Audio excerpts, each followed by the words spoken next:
History usually remembers those who speak the loudest, but some of the people who truly change the world go almost completely unnoticed.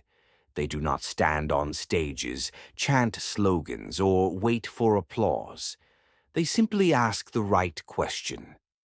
This is the story of a mind that fundamentally changed how humanity carries, stores, and shares information. The intelligence. No one noticed. Claude Shannon was born in 1916 in a small town in Michigan. It was not a place known for producing great ideas or great people. There were no prestigious schools, nor laboratories that would change the world. But Claude's childhood was somewhat different. While other children spent their time playing games, he was busy with wires, batteries, and switches. Rather than simply fixing broken things at home, he tried to understand how their mechanisms actually worked. Even at such a young age, Claude had one guiding thought in his mind: never accept something as it is. By the time he reached high school, he had built his own telegraph system behind his house. He was sending messages between his neighbors' homes. At the time, no one thought this was anything important. But for Claude, this was the first step toward the questions he would ask later in life. He studied mathematics and electrical engineering at the university at the same time. This was an unusual choice. Most people saw these two fields as separate worlds. Claude, however, was able to think about them simultaneously. While pursuing his graduate studies at MIT, he was assigned a topic that was considered very boring for him: relay circuits in telephone exchanges. These circuits allowed calls to be connected to the correct destination. No one was interested in the philosophy behind this work. It was seen as a problem for technicians to solve. But as Claude Shannon examined those circuits, he realized something. These systems operated using logic. A circuit was either open or closed. In other words, it was essentially saying yes or no.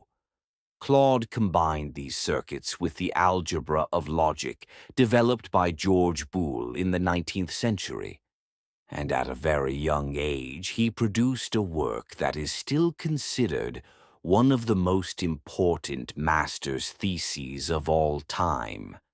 That thesis said this: electrical circuits could be modeled using ways of thinking. This was one of the first stones of the computer age, but Claude was still someone no one really knew: the man who counted information. In the 1940s, Claude Shannon began working at Bell Labs. It was a place that brought together the brightest minds of the era. The Second World War was still ongoing. Codes, communication, and secret messages were of vital importance. During the war, Claude worked on cryptography. He studied and analyzed encryption systems. He even laid the mathematical foundations of the concept of perfect secrecy, which is still used today. But his truly brilliant idea did not emerge in the middle of the war. It emerged after the war had ended. Claude asked himself a question: what is information? The question was so simple that no one had even bothered to ask it. Information was a letter, a conversation, a sound, an image. But what was it at its core? Claude separated information from emotion, meaning, and language. He turned it into something that could be described as completely abstract. And he said this: information reduces uncertainty.